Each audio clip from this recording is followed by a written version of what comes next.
morning, everybody. So happy to see you. Welcome to Conversations with Anasa. So let's go into meditation first. So take your attention inside. Wow, that light's bright. Take your attention inside.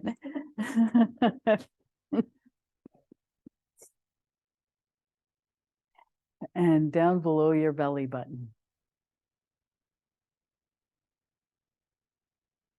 And allow your breath to guide your mind down below your belly button. And take all your perception there. So you don't really have any attention in your head anymore.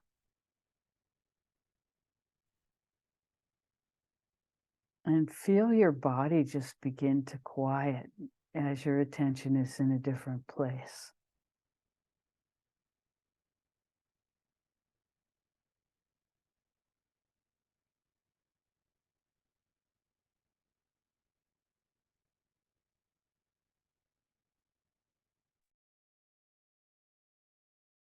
And as you've become more and more comfortable going there, it becomes easier to just allow your attention to keep going into Mother Earth. She has her arms outstretched, welcoming humanity into connection.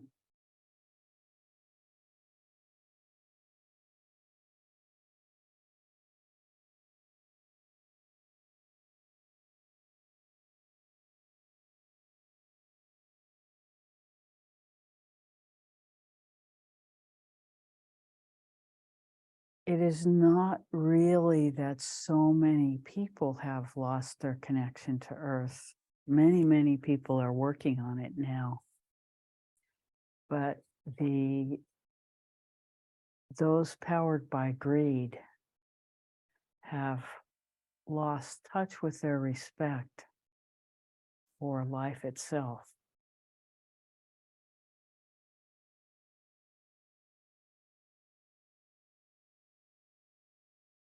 And this gives the appearance that human beings don't care about their connection to Mother Earth.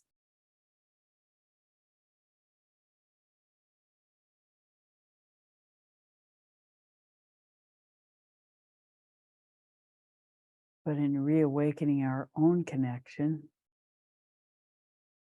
we fortify everyone else who is working on that connection.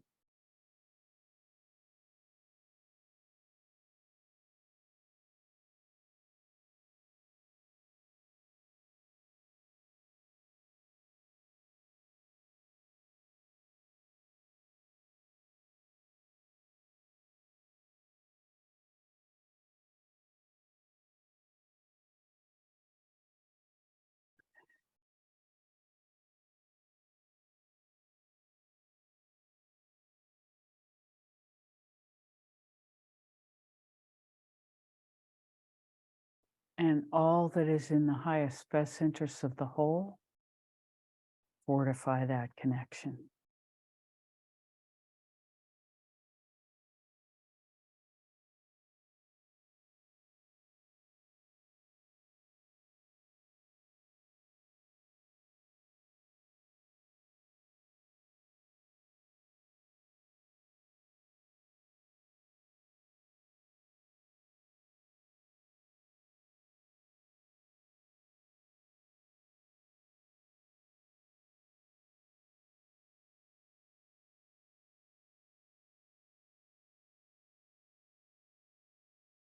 And even though we know that we will all die at some point, this connection does not die.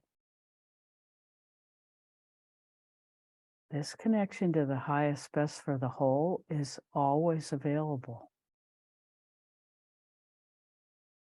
throughout the multiverse.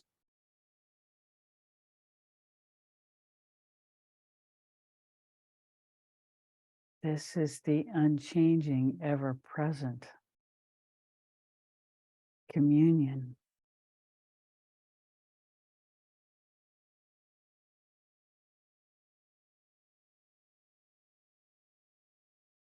And it's so simple that it's really easy to miss.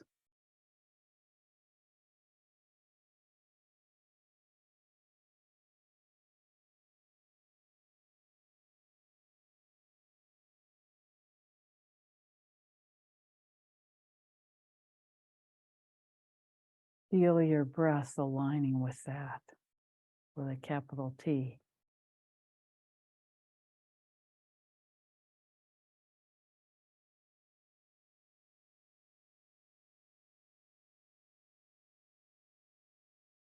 And allow your attention to rise to the solar plexus.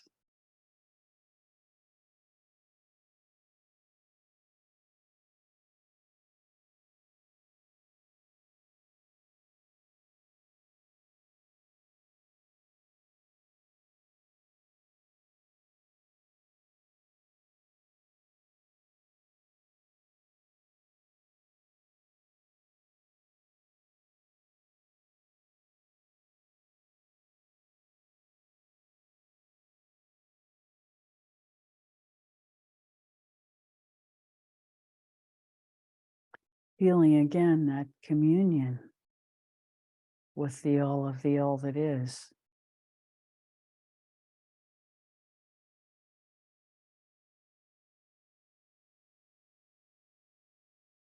And ask any tenderness or tightness that you feel in your solar plexus, which is the accumulation of past sudden misadventure, we'll call it.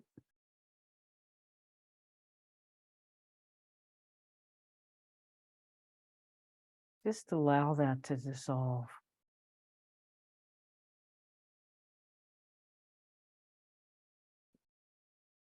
And your breath to expand across all parts of the diaphragm, front, back, and both sides.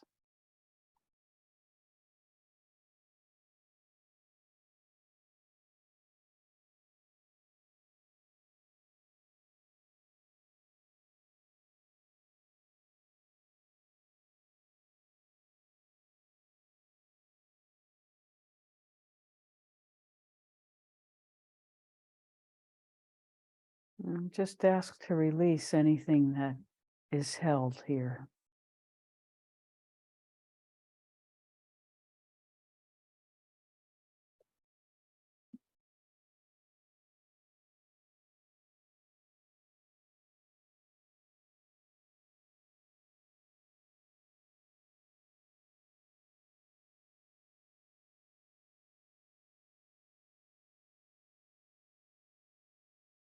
And gently allow your attention to rise to your heart center.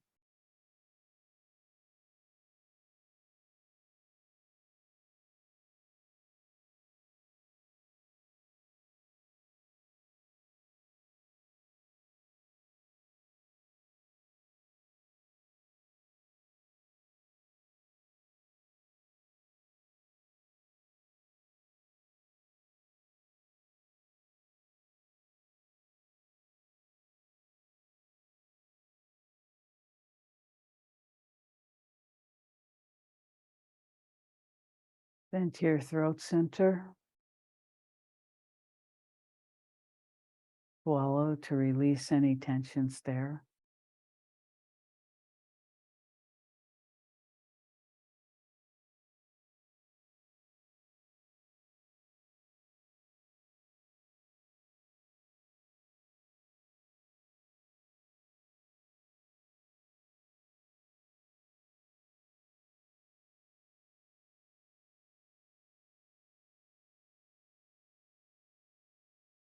And allow your energy to rise up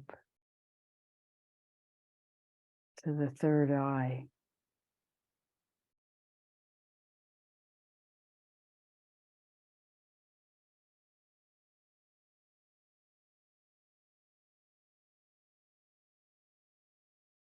and then gently out the top of your head.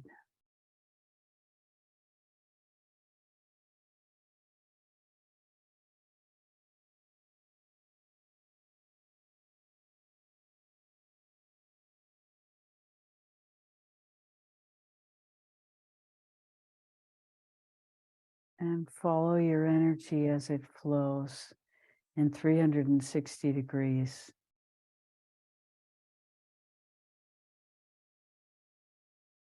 Like a big fountain surrounding your body, gathering below your body and coming up as the central channel.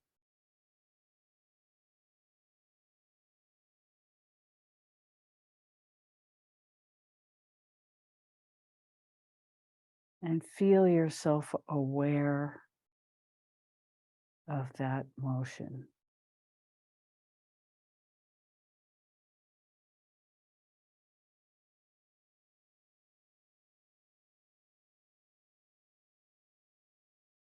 Which is continuously nourishing and revitalizing.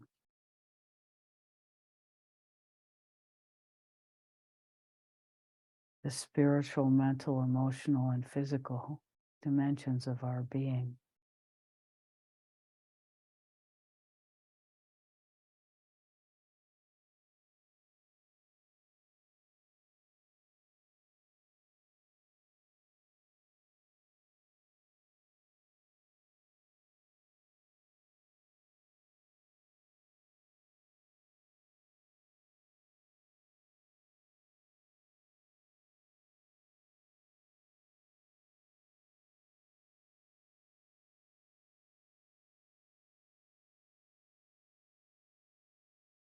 Allow yourself to completely inhabit the oneness of this space.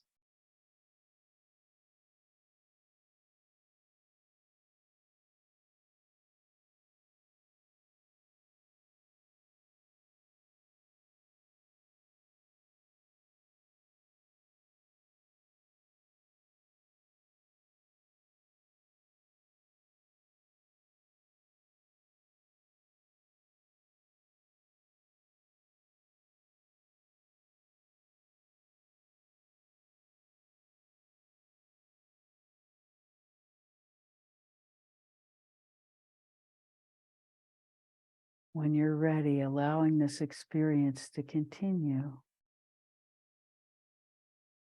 gently open your eyes.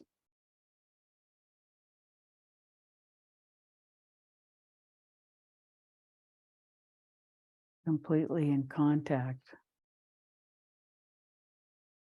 with that which is our source and the outer world in the same moment.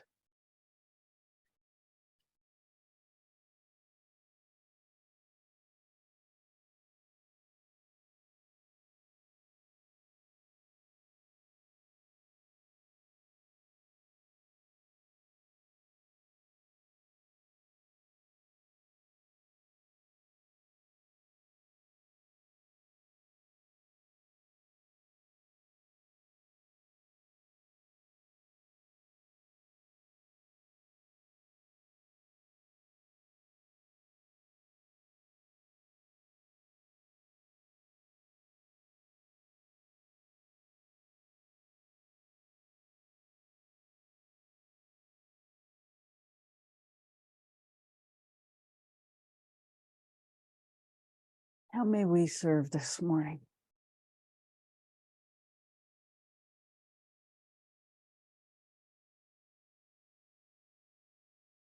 We welcome your questions.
Yes, Andrew. Talk about mantra practice and appreciating difficult energies. So the question is asking to talk about mantra practice and propitiating difficult energies. So this is in reference mostly to astrology and the idea that the difficulties that become obvious in looking at a person's astrological chart can be mitigated by cultivating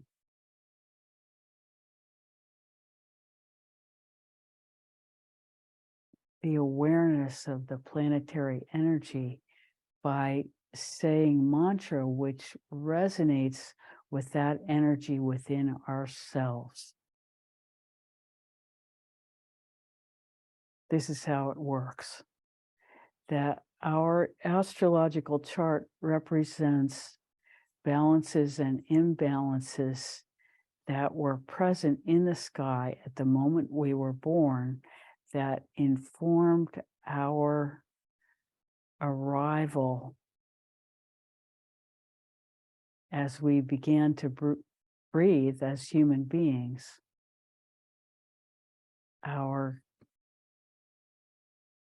for want of a better word, chemistry with the environment was influenced by the configuration of the planets when we arrived.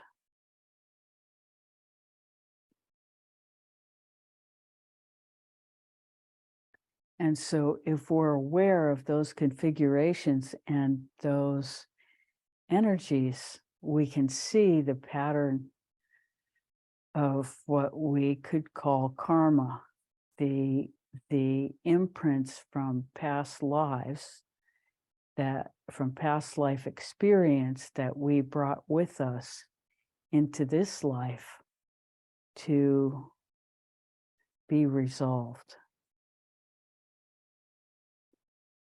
And part of the potential for that resolution is held in our relationship to those energies as we evolve as human beings, and whether we regard the difficulties that we experience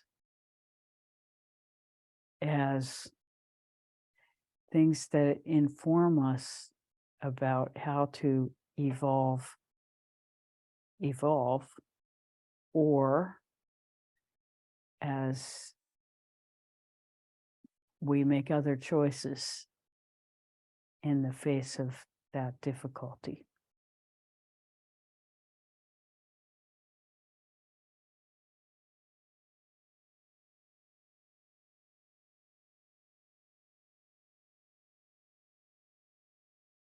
There is no one that comes into this life with a perfect chart, a perfect astrological chart. There are differing kinds of complications, and some of those complications can be fame and success.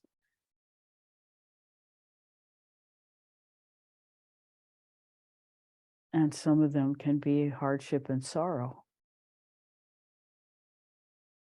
And most of us have a combination of both.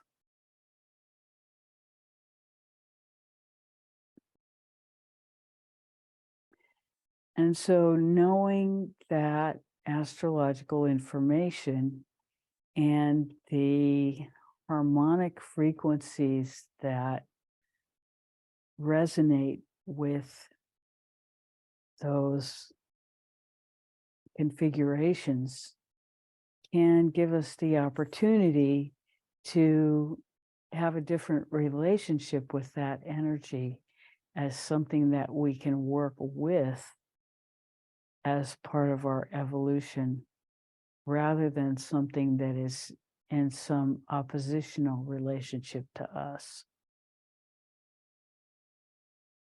or some favorable relationship that we wish to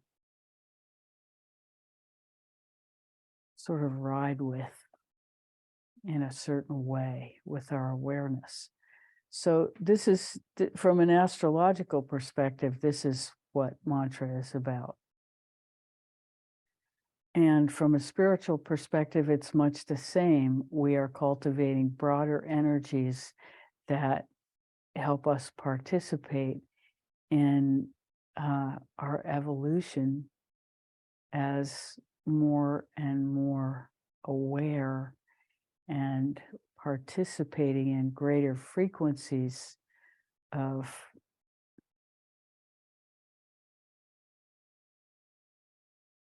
the whole, really. And that participation, we hope, will lead us to the understanding which will bring our entire system to a state of equanimity where no matter what happens, we are at peace. No longer wishing, hoping for redemption, or fearing all that we fear.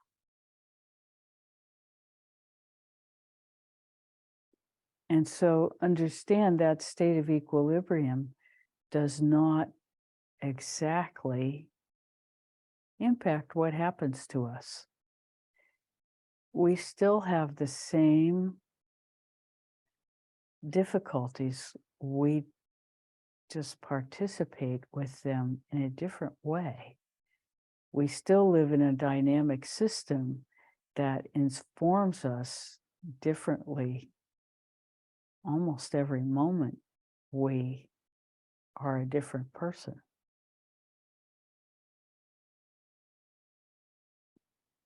But we cultivate the harmony within ourselves and our surroundings to the point where we're not always struggling.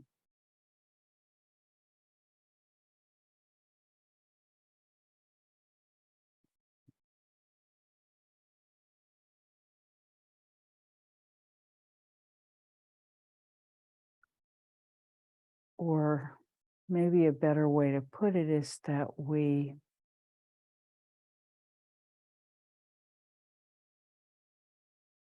no longer have the delusion that a pain-free life is possible, nor do we harbor the delusion that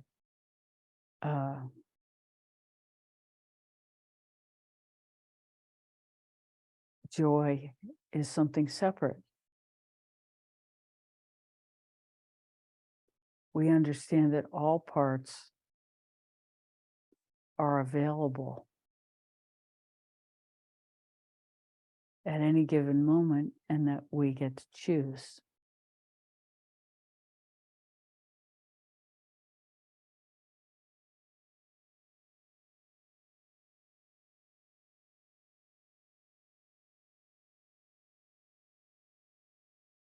And equanimity is the total acceptance of that.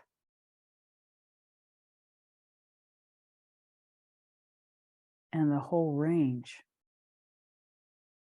which exists in all of us. And so when we understand that any frequency can be stimulated in us by forces that we have no control over, and that the only thing that we have any control over is what really how we behave.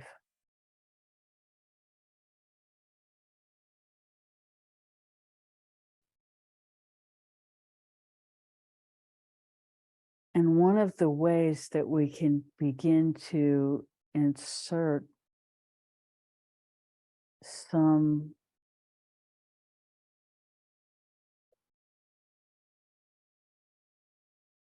some calm and clarity into the field is mantra. Because when we engage our entire being in saying words that create a frequency within ourselves that harmonizes something, we have a different experience than what our normal daily set of reactivities, habit of reactions. We have a different experience. It's like throwing a monkey wrench into those habits so that we can see, just for a moment, we can experience something different. And then as we do that more and more, we notice that our life experience changes. And so mantra is a practice that can teach us about ourselves. And it's mysterious.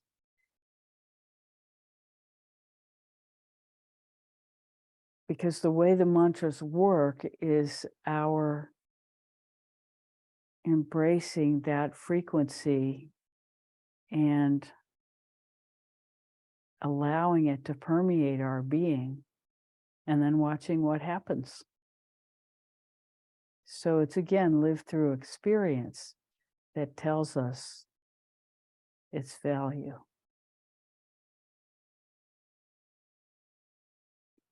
And most mantras, from an astrological perspective, are said in a prescribed way and for a prescribed number of times that are considered to be required to begin to create the harmonious relationship with that energy.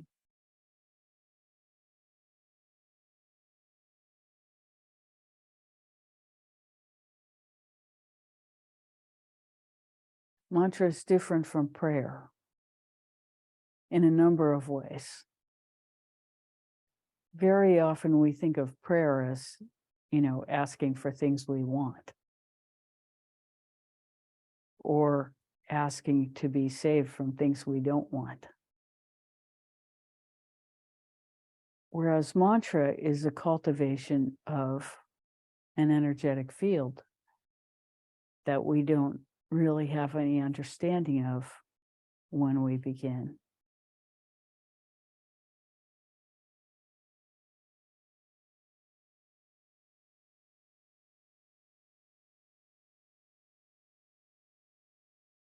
And then there are mantras that, have been said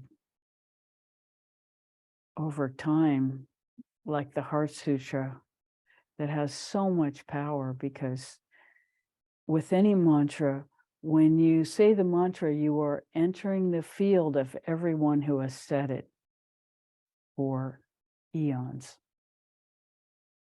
And so you become part of that field of energy that you're cultivating in yourself. So something like the Heart Sutra that has been said for a very, very long time, we begin to reap the benefit of the billions of times that frequency has been cultivated throughout history. The Heart Sutra is Taheta Om Gate Gate Paragate Parasamgate Bodhisoha.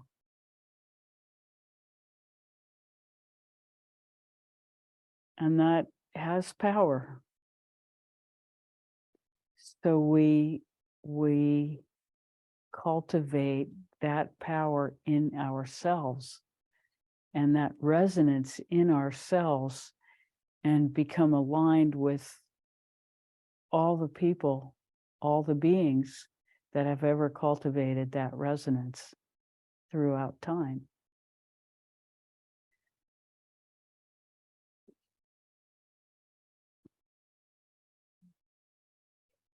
And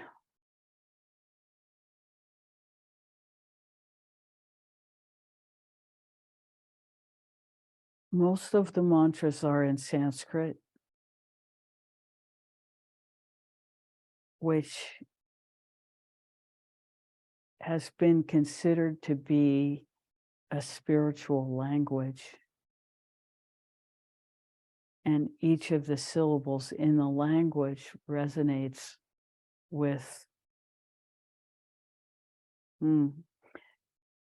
we're getting out of our depth of the study of Sanskrit to speak any more deeply about it, but it's considered a spiritual language. And the resonances are considered to be direct experience. We can say that.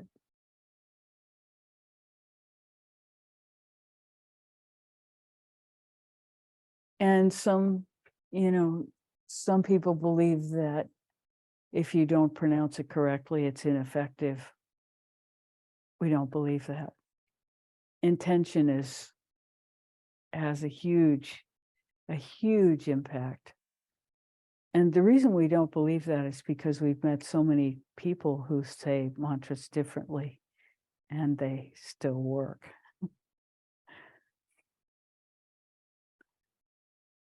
The Tibetans and the Hindus have completely different pronunciations.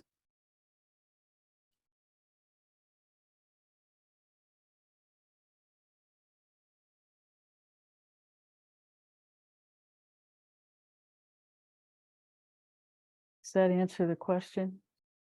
Yes.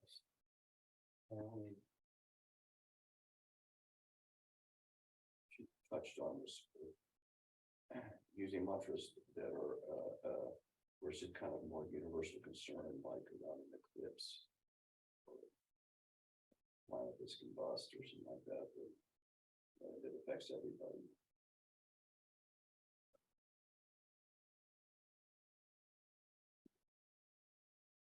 So what's the question? Is it, Well, it's different because you talk very much about something that's specific to one's own karma, and I suppose that this is a shared karma thing. Oh. Everybody, mantra at the time of eclipse might be beneficial for everybody. So are you wondering about that? Like if everybody said the mantra for a particular eclipse at the same time during that eclipse, would it help the human experience of it? Would it avoid some of the after effects that are known to happen after eclipses? It's a really good question. If humanity as a whole said mantras at the time of an eclipse, or if just all the people who would be impacted by that particular eclipse. It's hard to know. I mean, if everybody said the Heart Sutra at the same moment, would humanity come awake?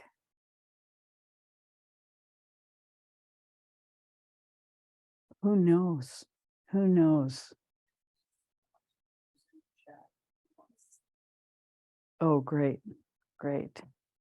We may do some of that at the end of our program to just learn that mantra. So the Heart Sutra.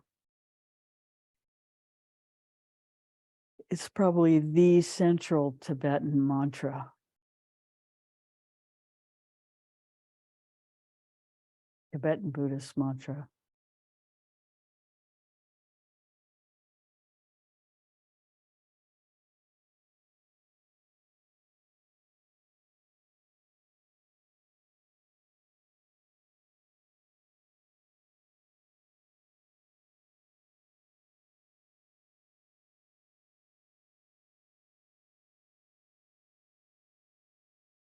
We're losing ourselves in it. So we're happy to answer whatever question might come up.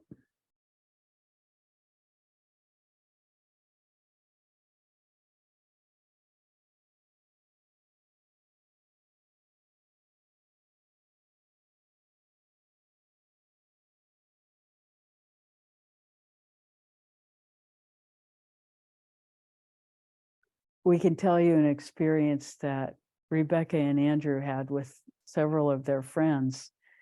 During COVID, they would get together with their friends one night a week. It was, I don't remember how many, we have these devices called encoders, which can encode a frequency. And I think we had 6 people with encoders working with these mantras. And we did the Heart Sutra for several hours, encoding it. And we got to this place where one of our friends, actually several of our friends, had this experience at the same time, that they were in the bedroom of the Dalai Lama, and that he woke up and said, "Oh, you made it here." He said, "Good on you." That was the conversation.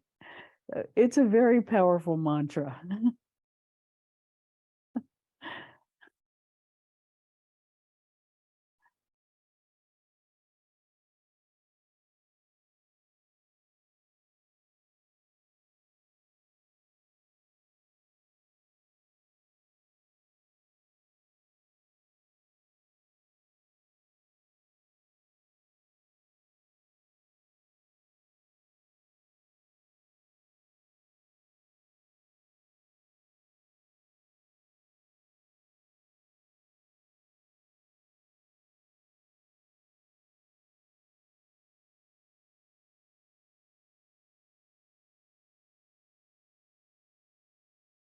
Mantras do have power.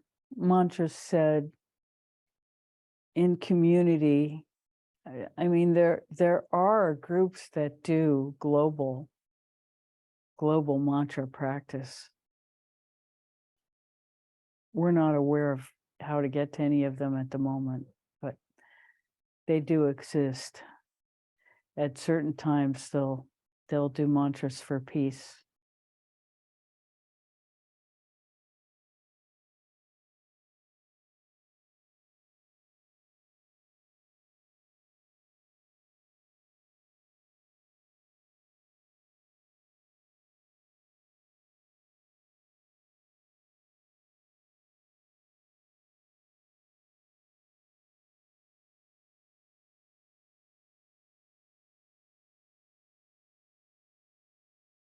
And you can feel just from the intensity of the energy that is present in our very small community as we meet, how much community makes a difference to come together and participate in an energetic field more than just ourselves doing our practice. Both are important, really important.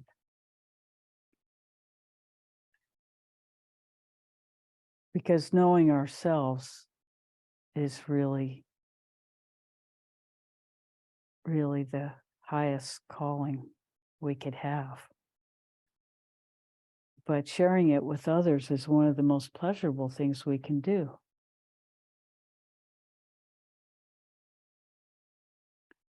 And it encourages us along the way that we are making a difference for ourselves and likely for others at the same time.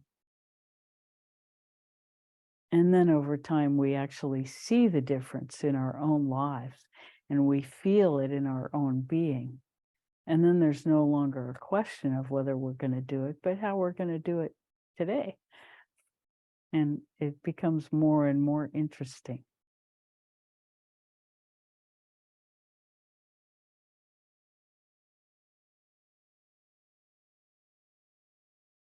And less fathomable why everybody's not doing it.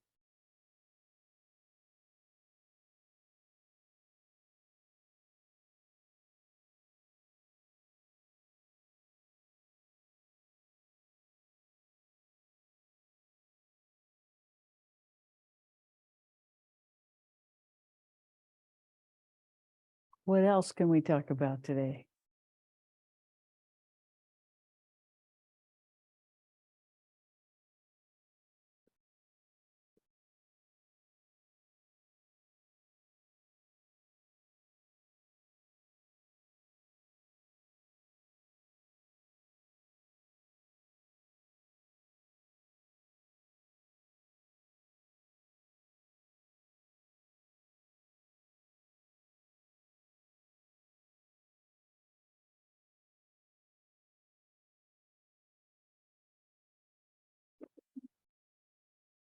So we'll talk a little bit about healthcare. Rebecca's been doing some examinations of her own health in the Western medical system in the last few days. And having not interacted directly with that system for a while, it's always shocking how disease-oriented the whole system is, and how the idea of balance and harmony throughout a human being is not at all a part of that system. And how much disease is perpetuated by the thought process that any variance is something to be changed rather than balanced. And so it's such a very different approach to health than feeling into a system for balance and knowing that the health itself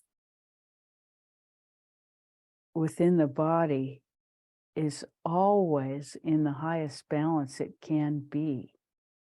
It's always making the absolute best of whatever the inputs into the system in a human body are. The human body itself has an innate healing capacity that is always balancing those inputs in the best way possible. But that understanding has no place in the Western medical system, which views any variance from, well, what are becoming wider and wider definitions of normal, because insurance companies don't want people to be diagnosed with certain things until they're in dire straits, because they don't want to pay for the preventive care that is possible. Because the whole model is based on disease management rather than anything to do with any definition of health. The absence of measurable disease is not a definition of health.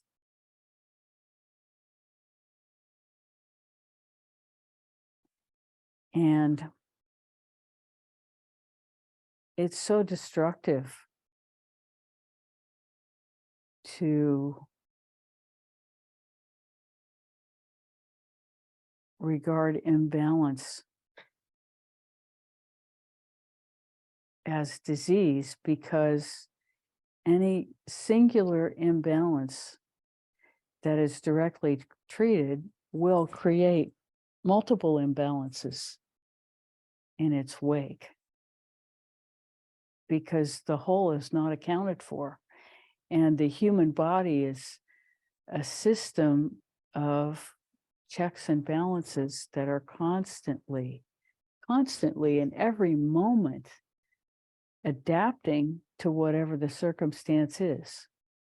So if we take a system, a dynamic system, and react to one point that looks like it's out of balance, and change the whole system by that reaction, so much imbalance has been created that we don't even account for, because, you know, every every symptom, every lab value is looked at in a vacuum.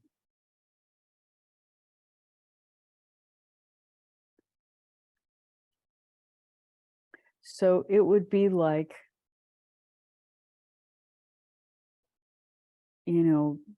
destroying a recipe because one of the flavors is a little bit too strong.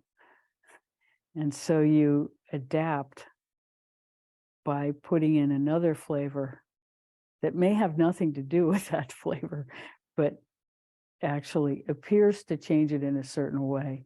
I mean, you can create a gastronomical disaster pretty quickly that way. Well, this is what happens in medicine. What's called medicine. And the medicines of, things like acupuncture, Chinese medicine, has a whole philosophical and spiritual system that the medicine has evolved out of.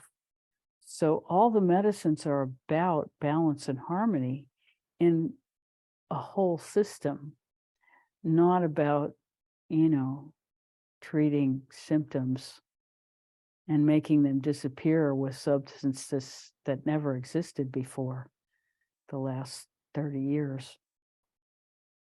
Well, maybe the last 50 or 70 years. I guess it was the 50s when pharmaceutical medicine first started to appear.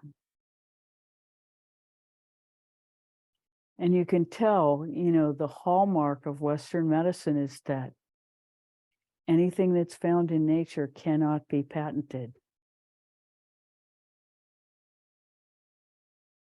So it's basically a commercial system to exploit the aches and pains of humanity.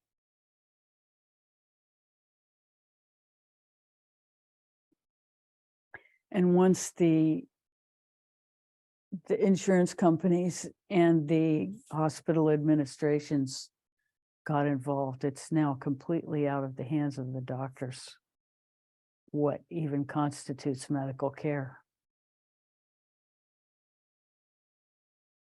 So enough about that. But that's been on Rebecca's mind this week.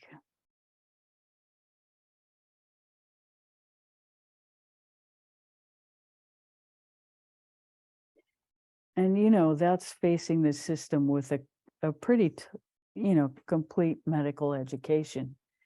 It's still it's remarkable.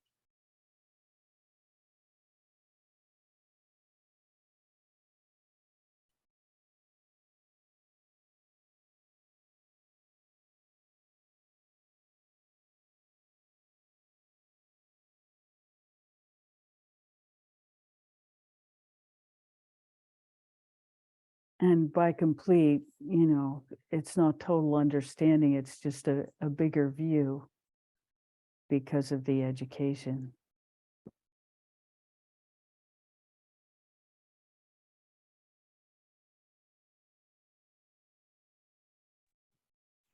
Yes.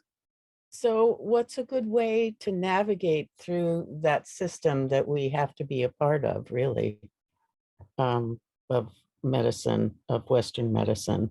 I mean, I see an acupuncturist and I have a lot of alternative care after having been exposed to antibiotics for a really long period of time for, really no good reason. But I did it when I was younger. Totally destroyed my gut. So I'm dealing with that kind of all the time. But I maintain through through some alternatives and once in a while Western medicine. And I try and do my best, but navigating is tricky. Yeah, it's tricky for all of us. And that's really the point, is that even for those of us who practice alternative medicine, it's hard to know what to do in a moment because there's so many conflicting opinions. But the overriding concept, I think, to take away from the conversation is that it's the human body is a system of balance, checks and balances that happen automatically. And so the greatest value of Western medicine is to get information, but not necessarily act in their way on the information. To take the information as information about what's out of balance, and then take it to the other practitioners and ask for help in rebalancing. And then wait. The biggest thing is to wait before you do something, a non-urgent procedure, or take a drug and try the natural remedies that are available, unless there's an urgent situation.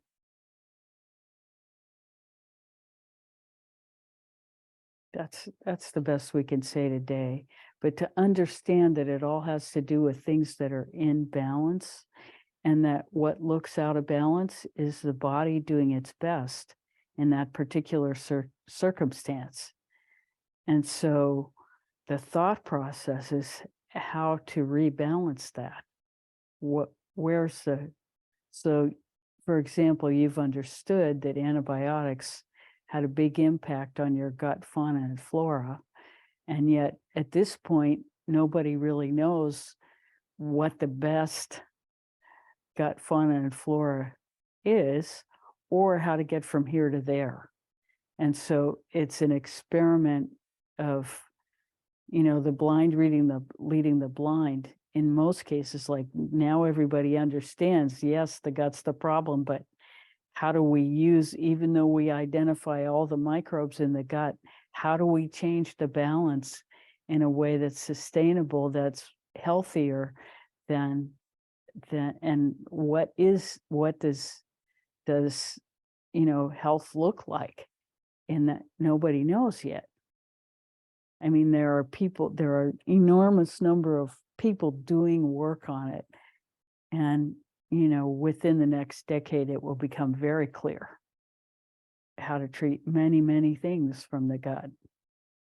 And probably the overriding thing that is known now is that the gut has its own brain, and that it has a powerful influence on what we thought was the primary brain.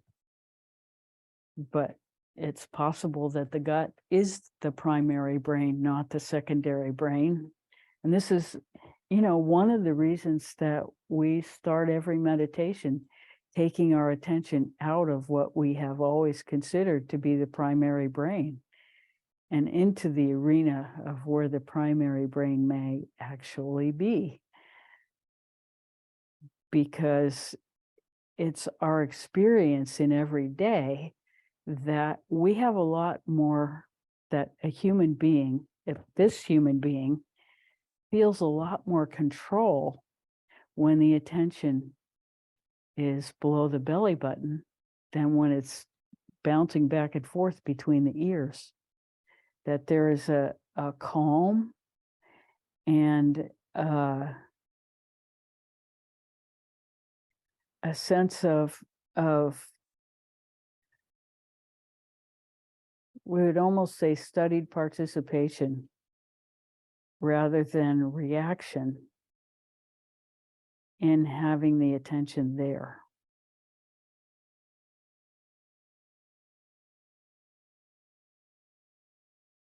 And you have maybe noticed something similar when you practice in that way, when you approach your life from the point of view of your belly button rather than between your ears.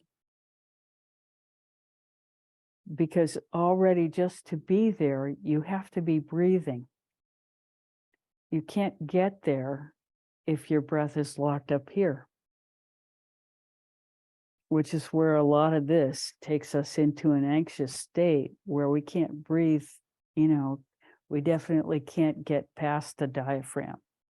But if we can breathe our attention below our belly button, we have a completely different perspective on what's happening in front of us than if we're in reaction mode.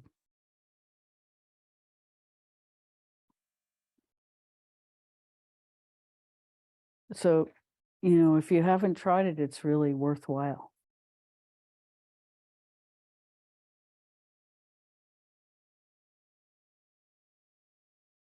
And it's one of the reasons we start there. Because the first thing it does is pull your attention out of your head.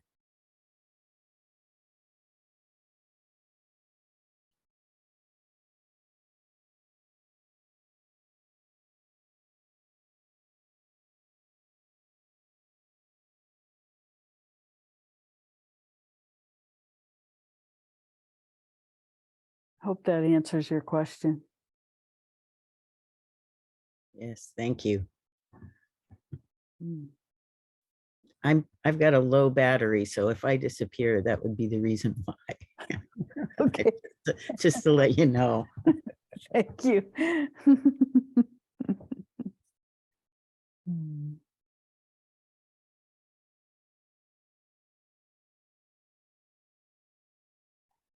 How may we serve further? Anything, anybody?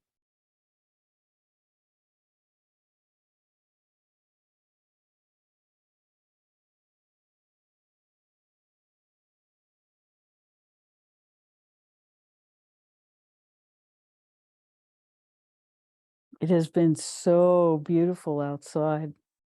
Summer's finally here. Mm.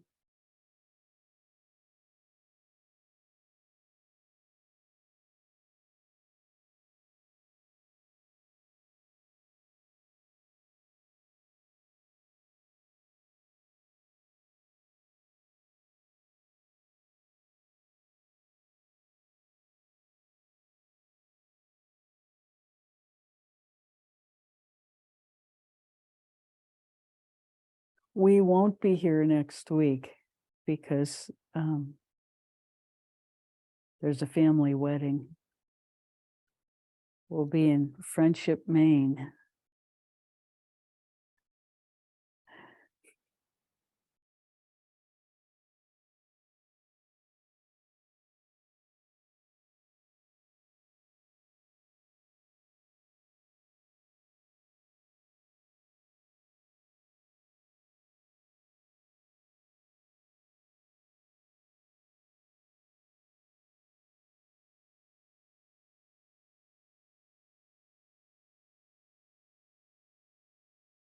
So a new adventure.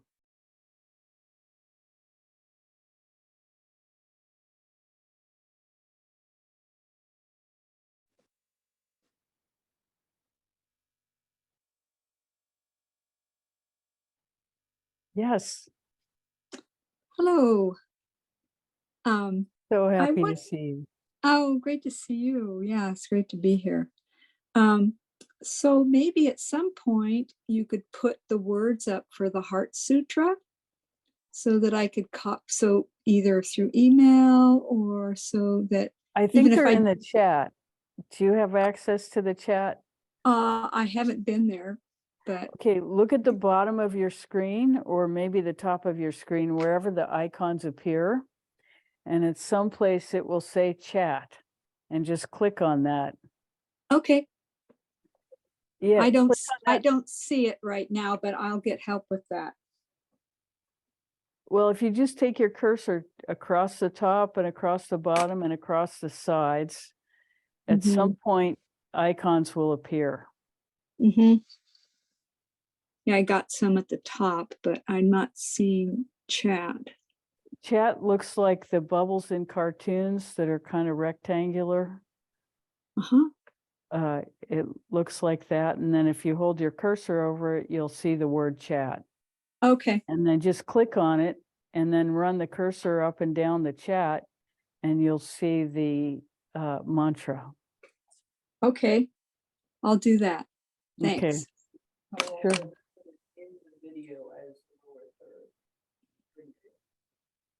I'll type it in the video. Okay. That's for on the screen later. Yeah, Okay, yeah, it'll be in the recording on the video. okay, okay, thank you. And we hope you all know about the videos that are on YouTube. Every class we've ever done in this setting is on YouTube, and it's Rebecca space. Yeah, but there's a space between Rebecca and Reese. And then hyphen Anasa. And that will get you into the YouTube channel, which has all of our talks.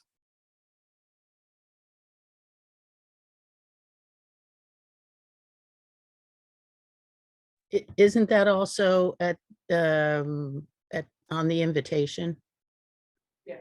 the link is in the Yes, it's on the invitation. That's what I thought. Yeah. Thanks.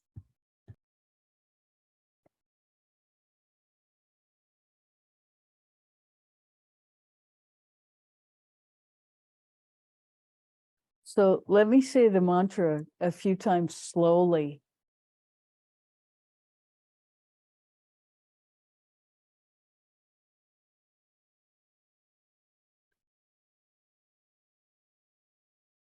So it's Hayata Om.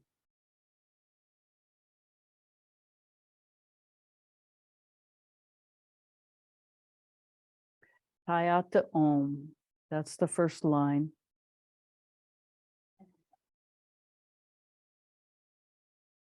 Then Gate, which is spelled like gate with an accent aigu over the E. I don't know if it's called an accent aigu. That's French. But it's Gate, Gate, Haragate,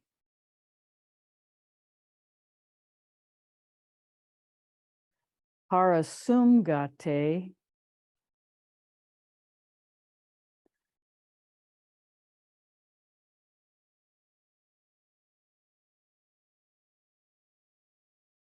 Bodhi, Soha.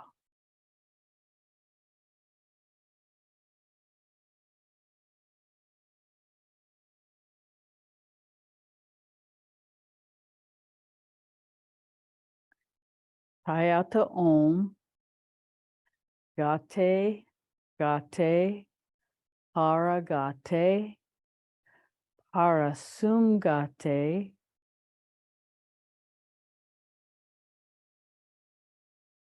Bodhisoha.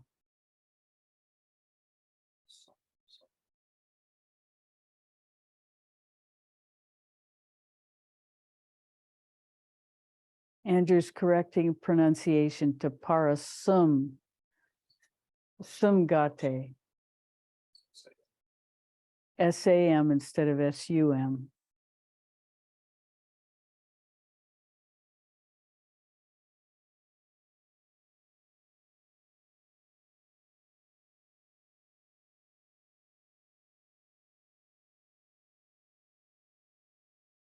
Bodhisoha. So let's say the mantra for a while.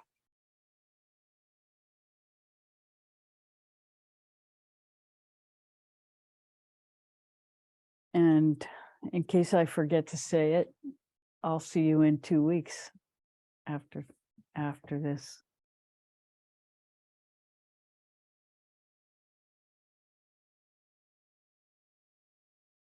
Hayata Om, Gate, Gate, Paragate, Parasumgate, Bodhisoha.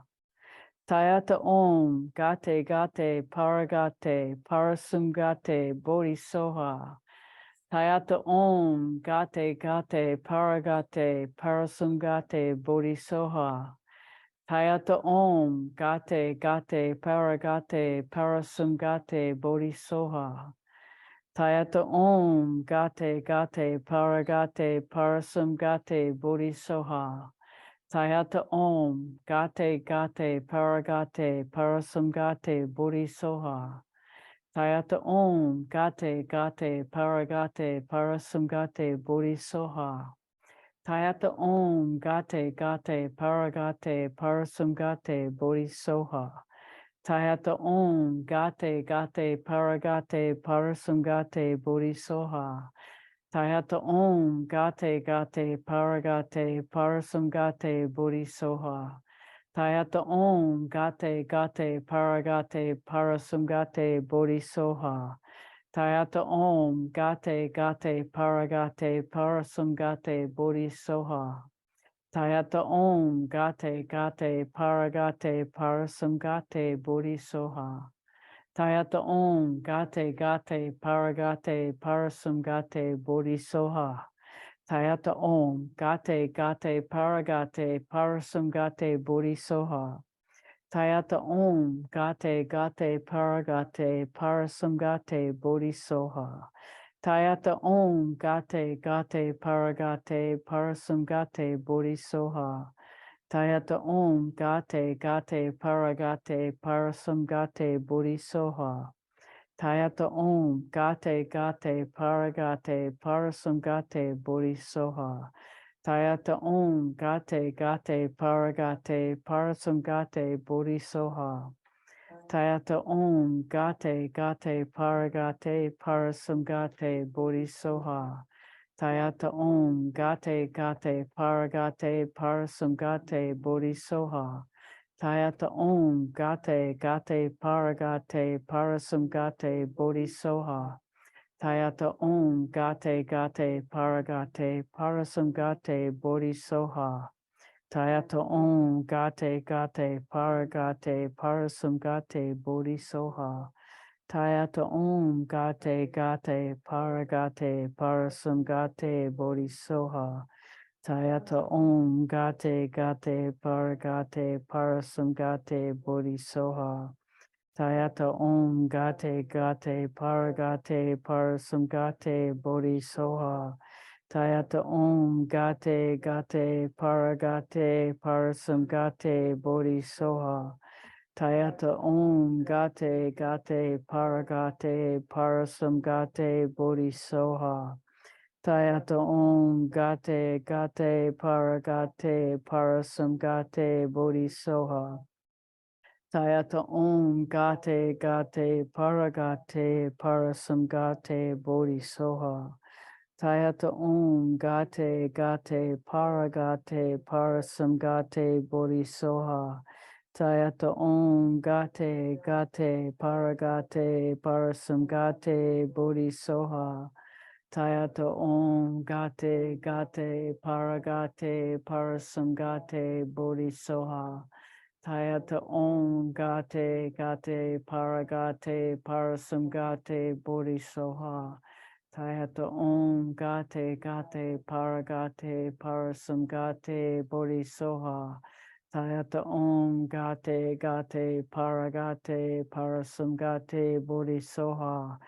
Tayata Om Gate Gate Paragate Parasamgate Bodhisoha.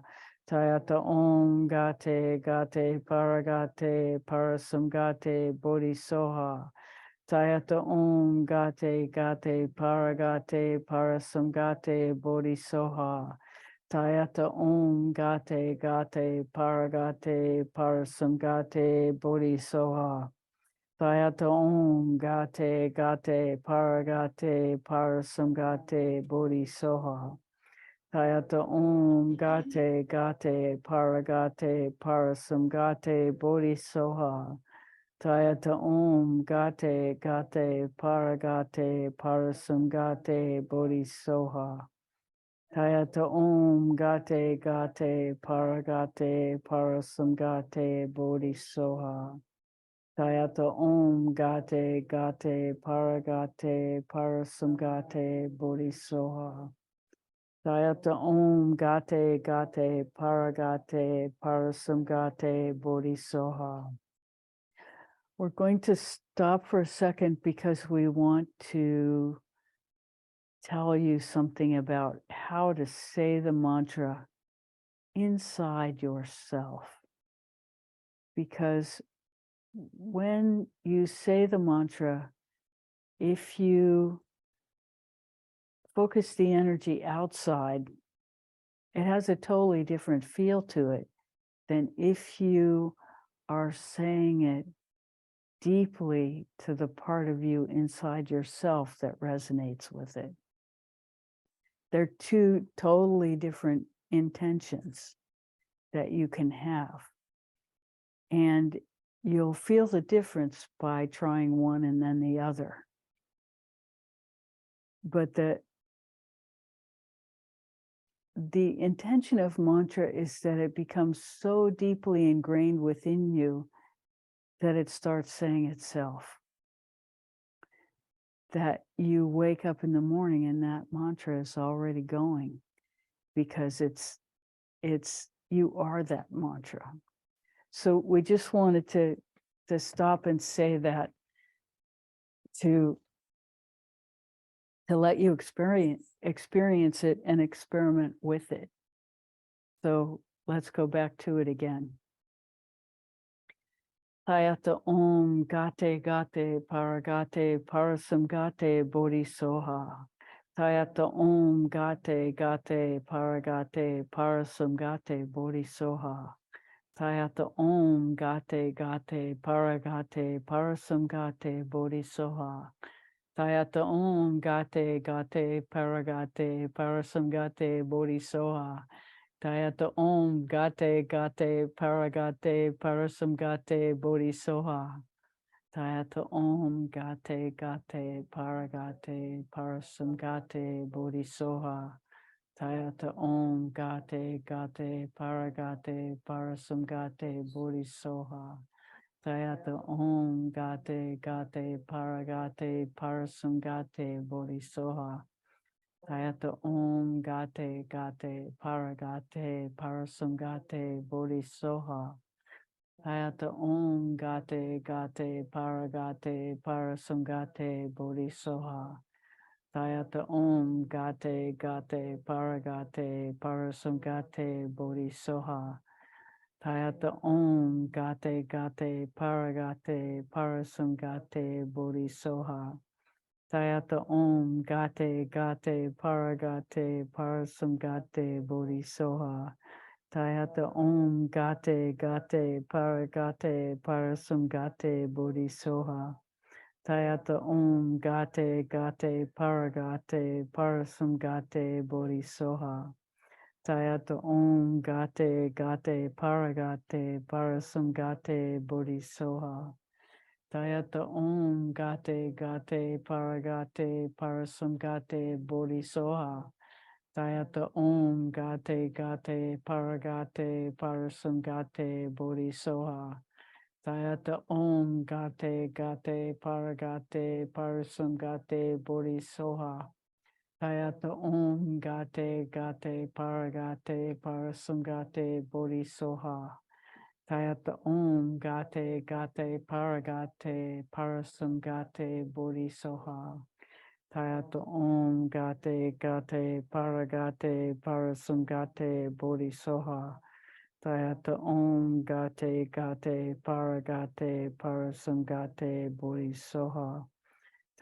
Om Gate Gate Paragate Parasamgate Bodhisoha.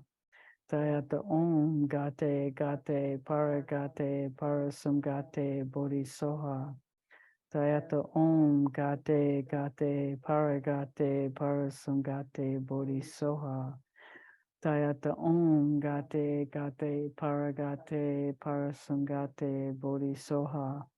Tayata Om Gate Gate Paragate Parasamgate Bodhisoha. Tayata Om Gate Gate Paragate Parasamgate Bodhisoha. Tayata Om Gate Gate Paragate Parasamgate Bodhisoha. Tayata Om Gate Gate Paragate Parasamgate Bodhisoha. Tayata Om Gate Gate Paragate Parasamgate Bodhisoha. Tayata Om Gate Gate Paragate Parasamgate Bodhisoha. Tayata Om Gate Gate Paragate Parasamgate Bodhisoha. Tayata Om Gate Gate Paragate Parasamgate Bodhisoha.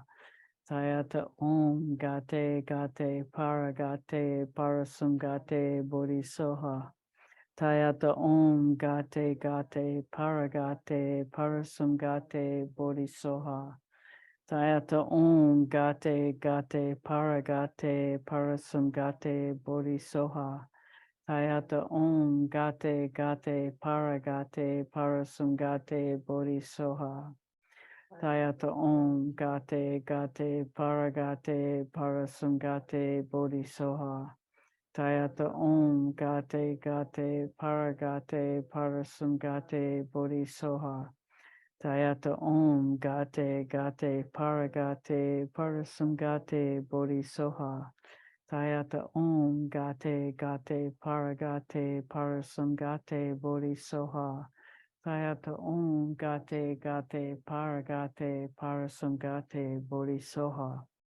Tayata Om Gate Gate Paragate Parasamgate Bodhisoha. Tayata Om Gate Gate Paragate Parasamgate Bodhisoha.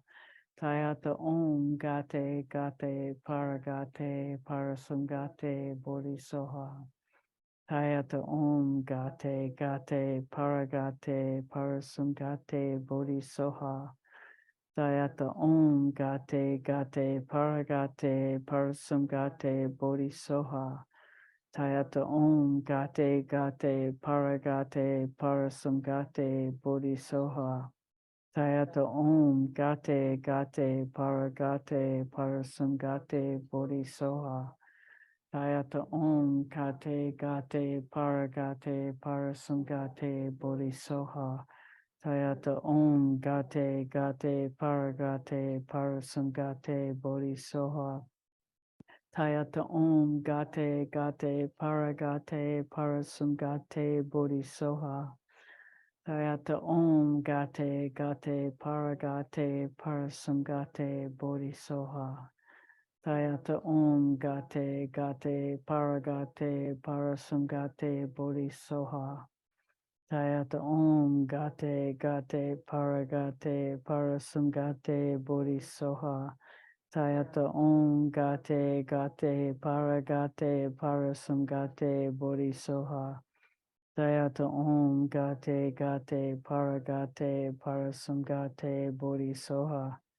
Tayata Om Gate Gate Paragate Parasamgate Bodhisoha. Tayata Om Gate Gate Paragate Parasamgate Bodhisoha. Tayata Om Gate Gate Paragate Parasamgate Bodhisoha. Tayata Om Gate Gate Paragate Parasamgate Bodhisoha.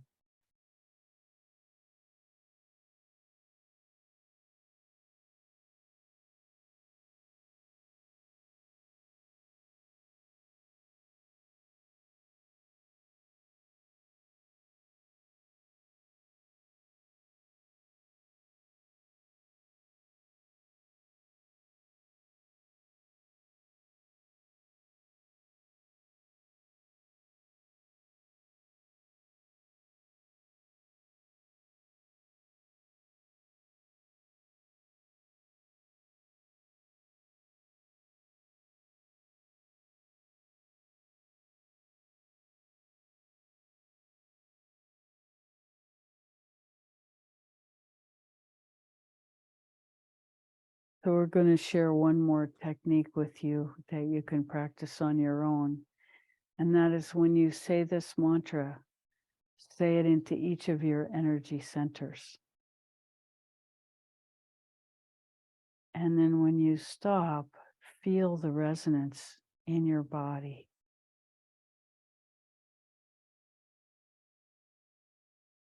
And just sit with that for a few minutes. You don't have to for a long time.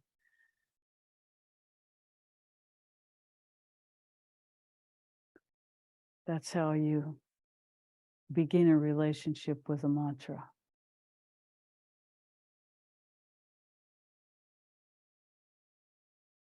We hope that's helpful. We've so enjoyed being with you today.